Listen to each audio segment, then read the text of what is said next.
I think for me, sales has been an incredible personal development tool. And so getting into sales, firstly, it was a way out. It was getting into it to get out. Mm-hmm. And when you have nothing to lose is when you're at your most dangerous.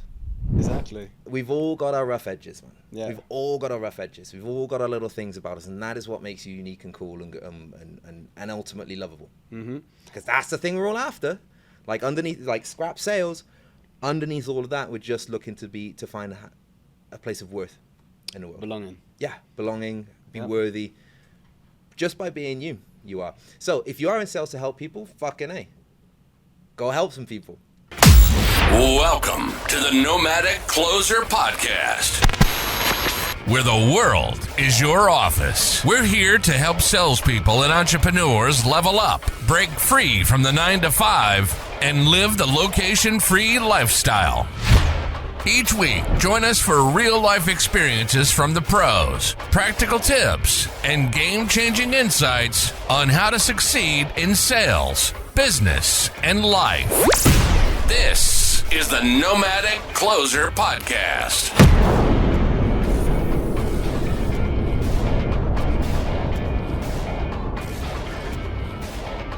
Guys, welcome to today's podcast. I'm joined with good friend Adam Taylor. We've actually had a podcast together before, right? We have. Yeah, but it was virtual. Yes. It was virtual. It was a virtual one. Yeah. It wasn't the same. Yeah. It wasn't in person. Did you have your top on? Did I have my top on? Yeah, 'cause you- I kept it on. Oh, did you? Yeah. Oh, Jesus. It's a 'cause rarity. I've only seen you wear t-shirts like twice. I Other don't than wear that, just I don't naked wear the whole t-shirts time. at home. Strange, man. Yeah. Same though. I'm the same. Yeah, to I be mean, honest. so like I think girls go home and they take the bra off. Yeah. It's like I go home and take the t-shirt off. Yeah. I keep my Good. underpants on. No, luckily, yeah. I'm living with you now for next month, so thank you. I appreciate it. Guys, so on today's podcast, we're going to be talking about what a nomadic closer actually is and how we live our lives. Like, as you know, we are nomads. We travel the world. We work from our laptops. And there are some highs, there are some lows. But there's also a lot of you guys who are in high-ticket clothing that dream about doing this, but you don't do it. You don't do it. You keep talking about it and you don't do it. So we're going to dive into it. Let's go. Let's go. I love this topic. Let's man. do it. I Let's love do it. this. I mean, this has been my life for 3 years. How long have you been? You've been a 3 nomad years. now. 3 years as Yeah. well. We have lived parallel lives. We have, Joe. we have. We literally live parallel Yeah, lives. yeah. So we're both born in England, grew up in Spain. Yeah. You were married to a Dutch girl. I was Yeah. with a Dutch girl for 7 years. Yeah. Been a nomad for 3 years. This is getting a little bit freaky. It's now. a bit scary. It's a little bit weird. It is a bit scary. Yeah. And we don't wear each other's underwear. No, not yet. So how did you start becoming a nomad? The way I became a nomad, so I actually... how far have I got to go back here? So I was a professional rugby player throughout my 20s. Right. After that, I got into the gym industry. I was managing gyms, and then I had my own CrossFit gyms in Germany. Did you wear your t-shirts or your... No, your of course I top? didn't. That's why I have my own CrossFit gym, so I Fair, could just fair. take it off. Makes sense. One t-shirt a day, One multiple t-shirt. workouts, one t-shirt. One t-shirt a year. Easy, literally. And so after 2 years of that, I went to Thailand for 2 weeks, right? And so because Why Thailand? I just had never been anywhere exotic. So because of my playing rugby, during the season you're playing rugby, off season you're training. So I could never travel. Then managing gyms, having the gyms, I was just working. So I was like 27, 28, and I'd not really gone anywhere except for like Spain, France, and Malaga. Do you know what I mean? So I went to Thailand for 2 weeks, and when I was there, I was like, oh my God, this is good. But what was good? The scenery, the different culture, the way it was so different because obviously growing up in Europe, speak several different languages, lived in different countries in Europe, but you kind of take it for granted. It's not really interesting or fun or different. It's just Spain. Or it's just France. And then you go to Thailand and nobody speaks the language. It everywhere looked like a postcard to me. Yeah. Like literally the color of the water, the palm trees and everything. I was like, this is amazing. So I went back and I said, I actually don't like the fact that the gym is dictating where I have to be and when. Okay. I was missing autonomy.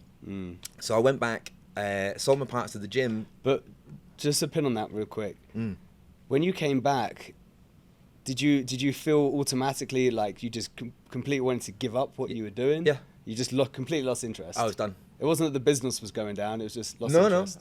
No, business was great. We'd gone from 1 gym to 2 gyms. We had online nutrition coaching. Like, it was all going really well. But I went back and I was like, the one thing I'm missing is I don't have autonomy. Yeah. And I think there's 3 types of autonomy. And I talk about autonomy because I don't think freedom is really a very appropriate word, because it's not exactly, I don't think it's very attainable in our societal norms that we have to live under, but autonomy is time, location, and financial. So I had not really any of those 3. I was bound to where I was. I wasn't, rolling in money, and the gym dictated when and where I had to invest my time. So I was like, nah, I'm out, I'm done. So I went to Thailand in August, and December I was out of the gyms. Wow. Yeah, mate. Wow. I moved fast. Wow. Yeah, I moved fast. Crazy. But did you have a backup plan? Did you know what you wanted to do? We had got business coaching for the business. Right. I loved the process. I really enjoyed being coached and learning about how to run the business better. And obviously the results that we got from it, more money, less work, thrive in gyms and everything. So I was like, I'd love to give that to other people. I'd love to teach other people this. And so I did. So I became an online business coach for CrossFit gym owners in Germany, Austria, and Switzerland. I was the only one doing it in the German language. Wow. So the gyms had a good reputation. I'd been a CrossFit athlete before that, so it took off.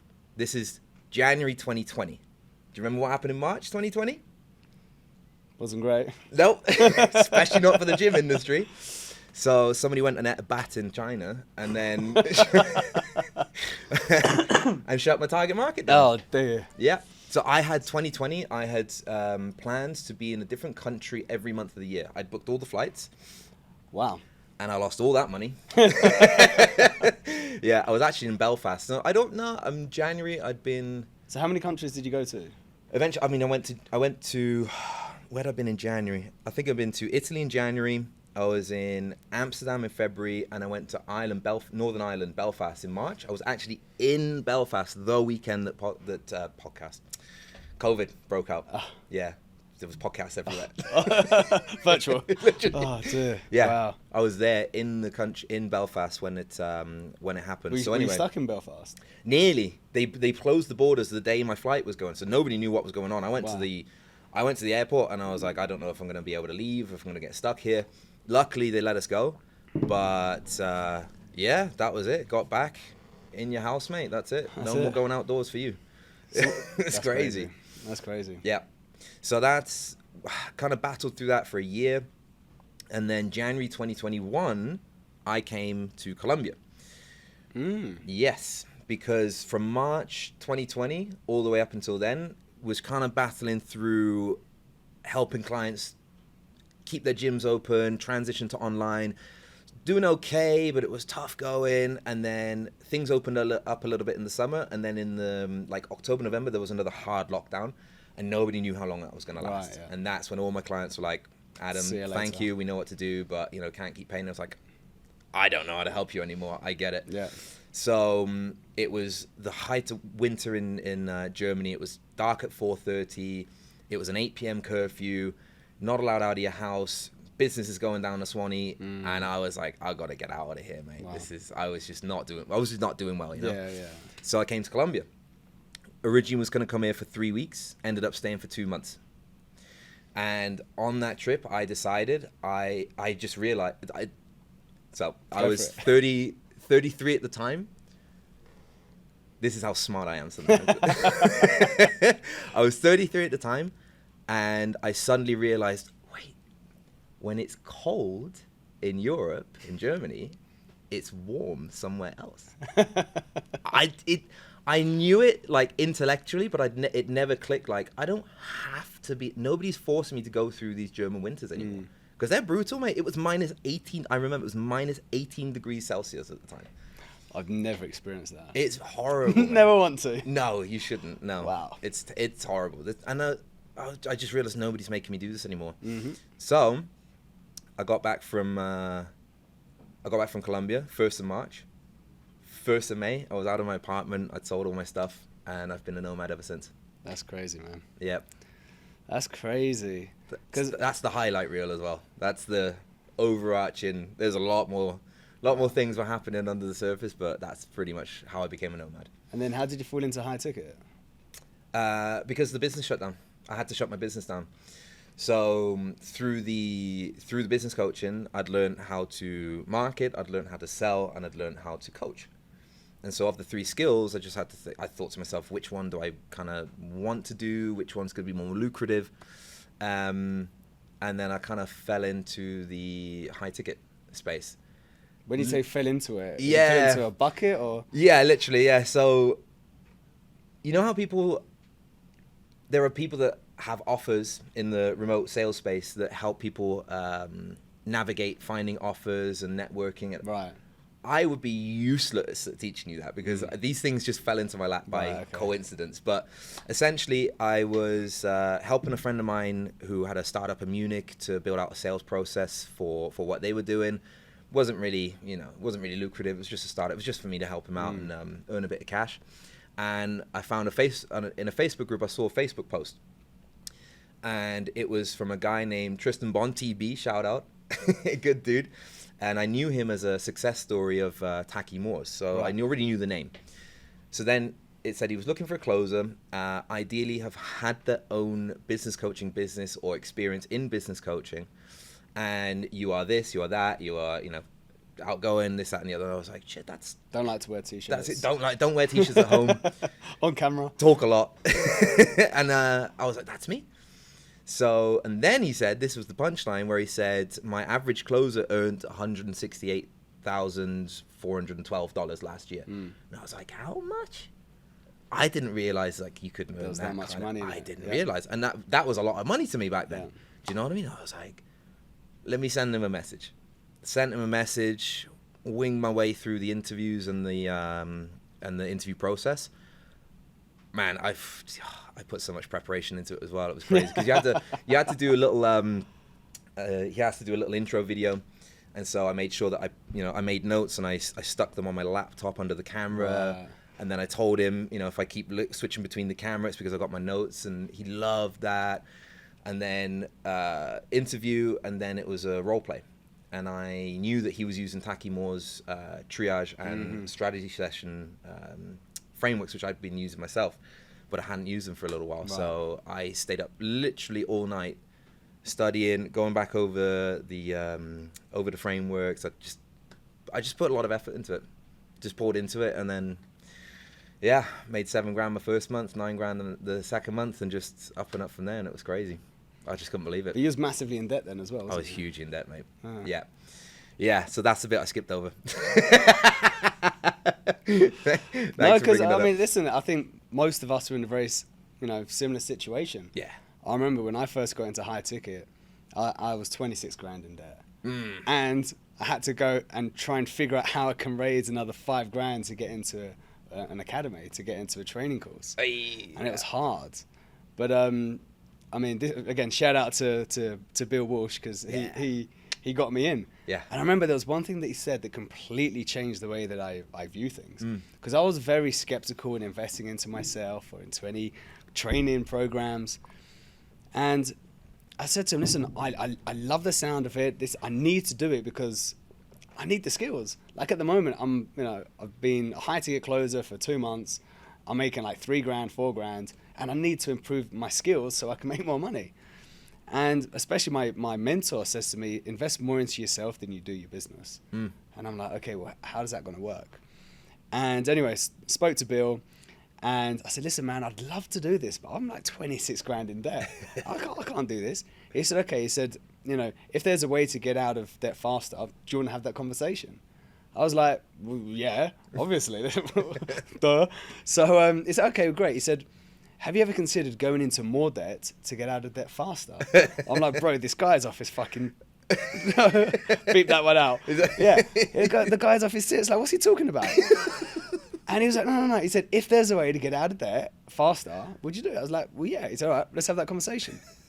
He guided me through different ways where I could come up with more money, go into more debt, eventually, like, I don't know how I convinced my mum and my grandma and my great uncle, but they'll put money together. They gave it to me. Really? And now I had the $5,000 to invest. And now I'm like fucking, you know, a lot more in debt. Yeah.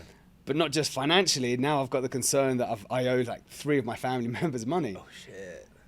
It took me 3 months to get out of debt. Wow. And I'm like, wow, this is crazy, you know. And it just makes me realize that sometimes when you're at the worst, it teaches you the biggest lessons. You know, when I was in debt, I never thought I could get out, but I didn't have any other thing to do other than get out of debt and be successful. And it gave me a lot more motivation. But I'm going to talk to you in terms of motivation and discipline, right?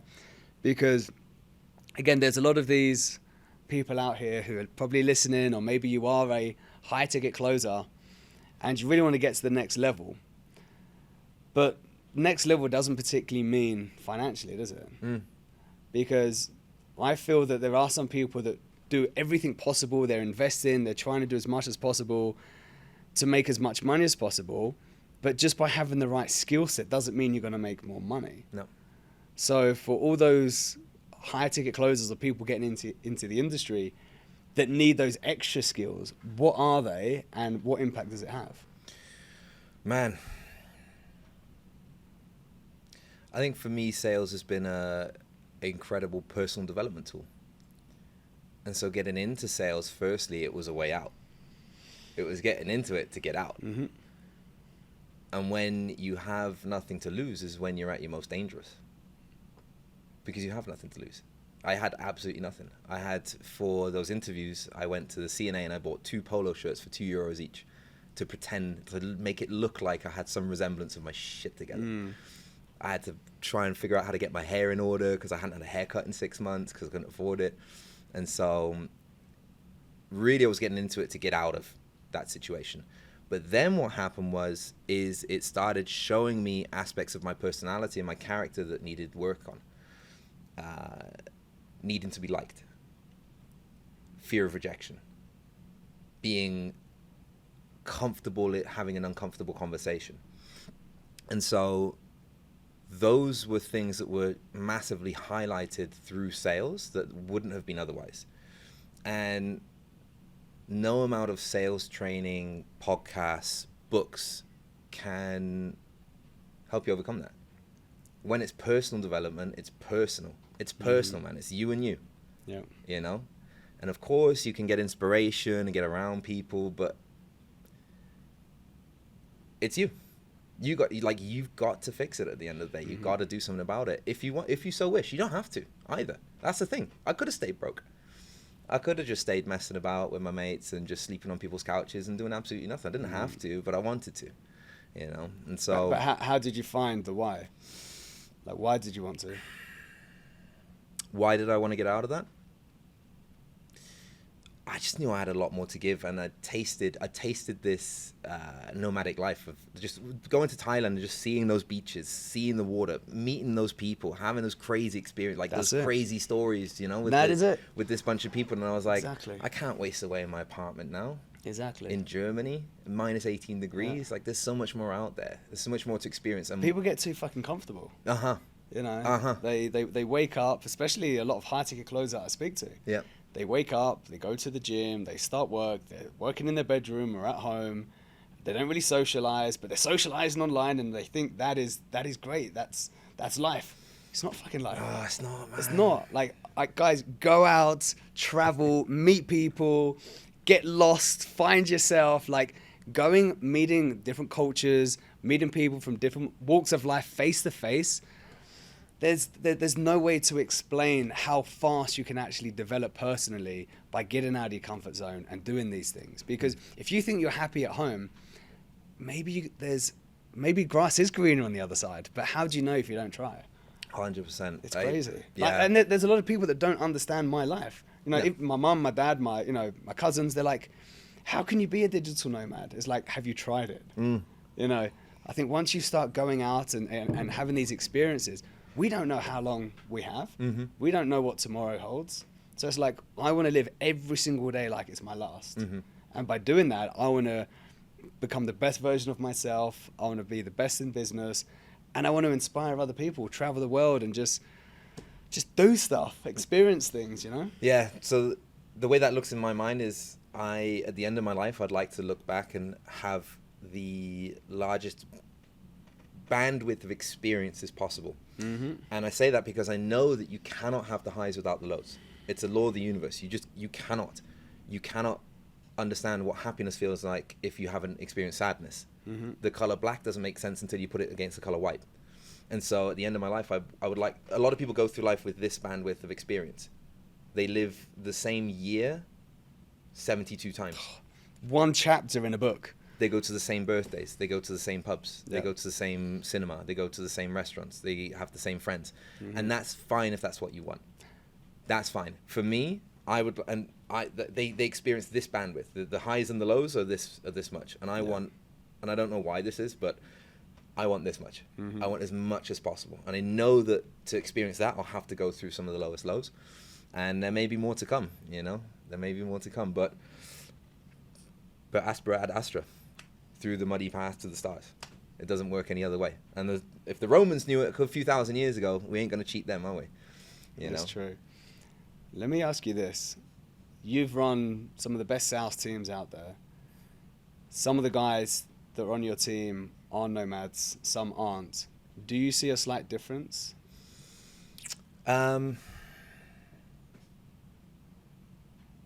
Yes.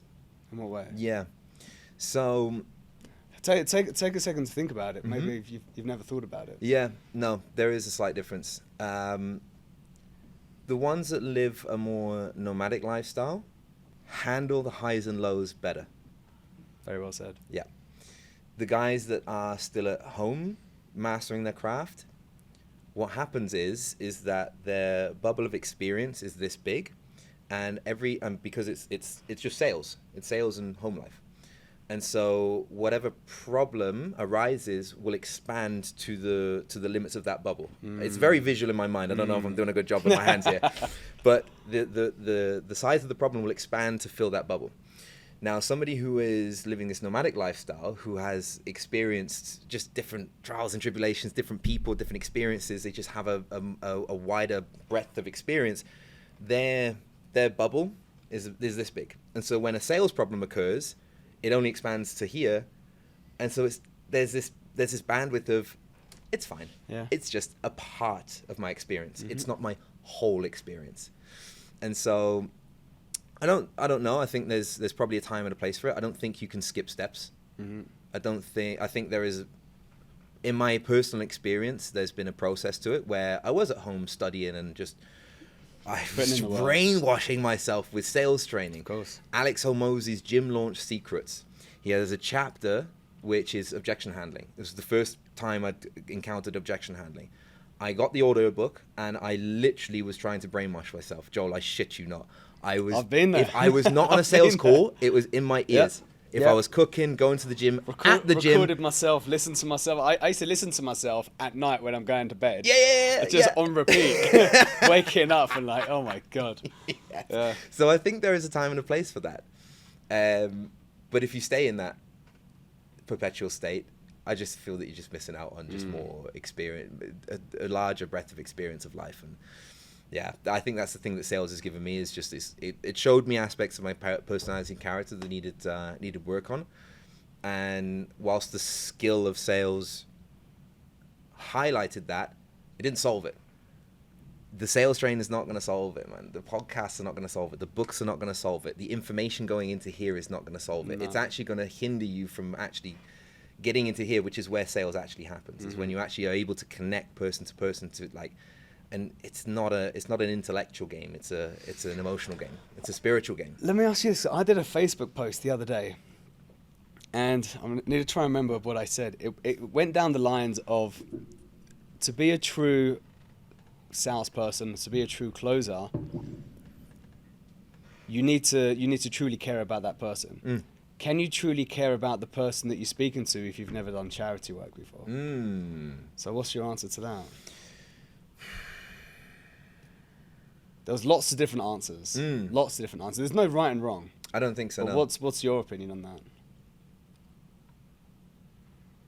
I think this is my experience and my perception of a lot of the sales space, especially the Facebook sales space, is that there is a lot of there are a lot of salespeople looking to build a personal brand.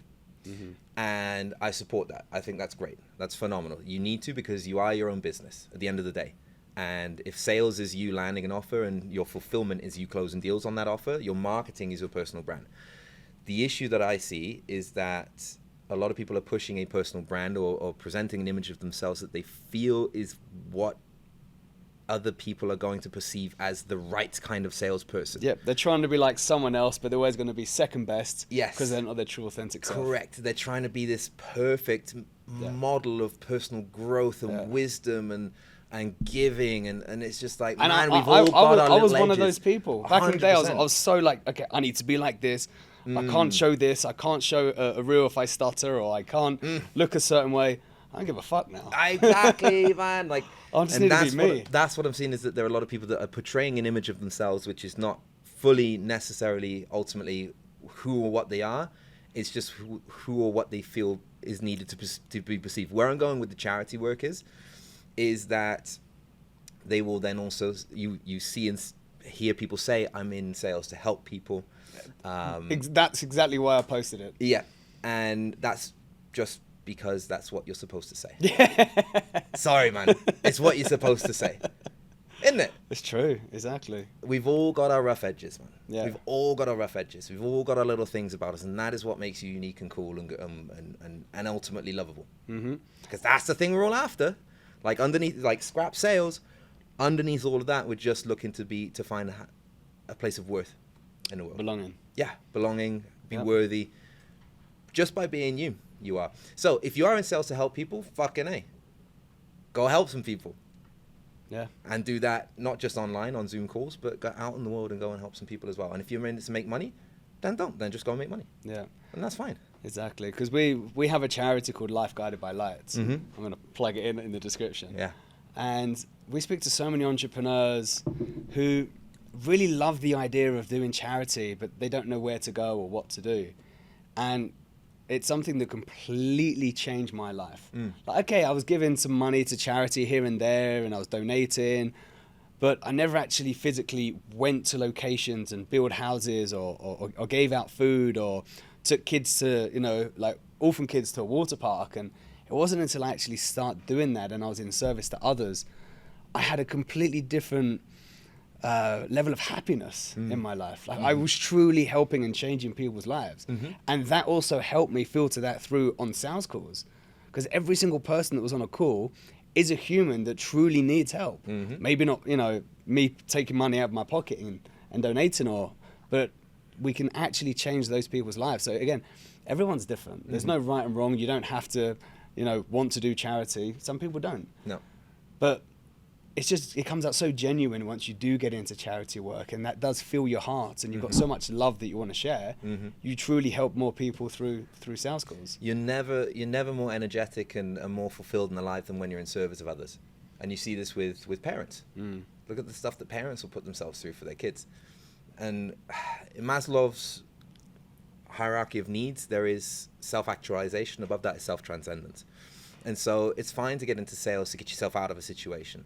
It's fine for it to be me first, but that has a cap. And the biggest fulfillment is then self-actualizing, meaning I now have a level of comfort, financial stability, autonomy, whatever you want to call it. And then you self-transcend. Is now I'm actually giving that back to other people. I want to double click on something you just said. Go for it. I want to talk about parents, what your parents want. So one of my mentors says something very interesting. And this stops a lot of entrepreneurs being the best version of themselves.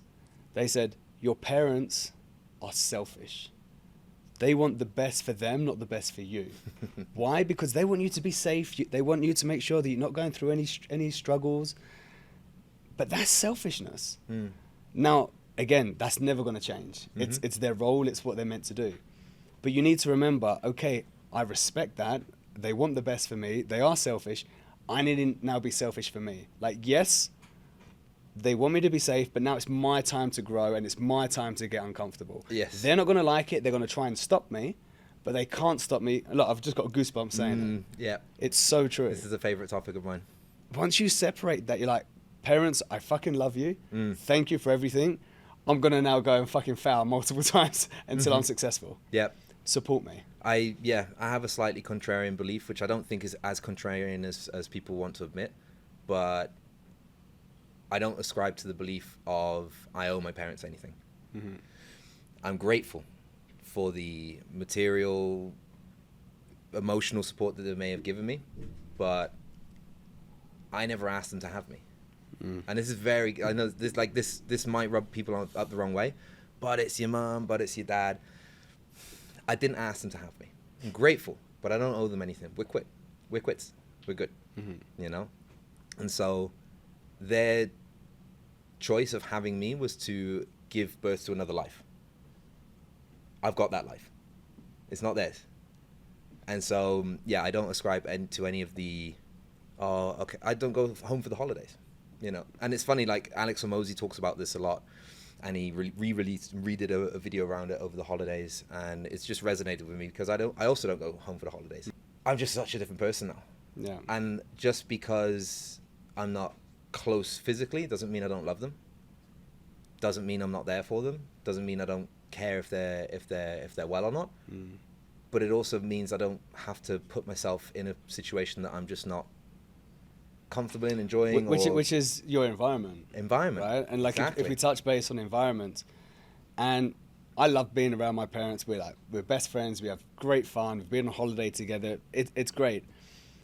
But and they're probably going to be listening. They're going to be like, oh my god, really? But to be real, every time I go back to the UK and I spend time with my parents, again, being selfish because that's what they're meant to do, they start saying, Joel, how's business? Are you making money? Stop spending money. Watch your money. Watch what you spend. Blah, blah. All of a sudden, me being someone who, you know, I'm in a very good situation, you know, I'm successful, I start getting doubts. I'm like, oh shit, actually, maybe they're right. Maybe I should be careful. Maybe I should do this. And all of a sudden, I feel like I'm all of a sudden like a shark in a fish tank that can't grow. And then that's where I see a lot of high ticket closers, entrepreneurs stuck in their environment. They could become such a big shark, but they can't because they're stuck in a fish tank. Yeah. You need to change that environment. But changing that environment is so hard because that's all you know. Yep. 100%. That's all you know. So yeah. yeah. How do you change your environment when you're so stuck with it? Get off Facebook, get off Zoom, get out in the real world. Get out. Actually fucking meet people. Use the gifts that remote sales actually gives you to be able to actually travel and see the world. Go and stay in co-living houses. This is just a little tip and trick from my nomadic experience. I started off actually staying in hostels. I stayed in hostels just to meet people, and then I would work from a co-working space. It was tricky though because you meet great people, but then they're all, you know, I'm going for a hike, we're going to this party, we're going for a drink, and I'm like, I gotta work. And so it was in actually Cape Town, South Africa, that a guy then said, do you not stay in co-living houses? I was like, what are those? And he explained it's basically just a house for people like us, for digital nomads. And you have your own space, you have your own, you know, your own room, your own bathroom, but you have a shared kitchen. In this place in Cape Town where I was, we had a pool, we had a big braai area, a big barbecue area. Each house had a co-working space. There was 18 rooms there. And you got to meet people from all over the world who were just like you, not just on Facebook or on Zoom. And you get to meet people that are working in different industries. They're doing different things. They're running a family business. There was a girl from Italy who was she was a freelancer on Fiverr, just writing, just free writing, just living a nomad lifestyle. And that's how you get around different people. You get different ideas. You just, and that was when I actually really started enjoying being a nomad, because it wasn't just about me seeing the world. It was about me and other people and other experiences, and then being able to share that with other people. And that was a huge game changer for me. Yeah. I could sit here and talk hours and hours and hours about this. And I think we need to do a lot more podcasts like this. I think so too. And I think what everyone needs to do is just drop a comment, let us know what kind of topics you want to talk about. And there's other things we want to do. We're going to make it fun, yeah, because we're going to be doing this quite often. So if you've had any funny experiences, Yes. what we want to do, we want to sit there and just read out some of your crazy experiences as an entrepreneur, high ticket closer. We'll share some of ours as well. I think it's going to be really funny. Yeah, because we actually want to, we've lived this life for 3 years now, and I can't imagine any other way. And so if anybody is thinking to themselves, I wish I could live that lifestyle, you can, and we're going to show you. We want to help you to actually be able to experience the things that we've experienced. So drop a comment, let us know what it is you'd like us to tackle, like us to talk about, like us to share first steps into getting into the nomad lifestyle, or if you are already in that lifestyle, what are some tips and tricks to be able to live a little bit more comfortably, not feel so alone, because it can be very lonely. And we want to give back some entertainment as well, because this sales world is a bit fucking serious sometimes. Bit dry. Man. Yeah, it's a bit dry, isn't it? You guys need to chill the fuck out sometimes. So we want to bring a little bit of humor as well to the party. Exactly.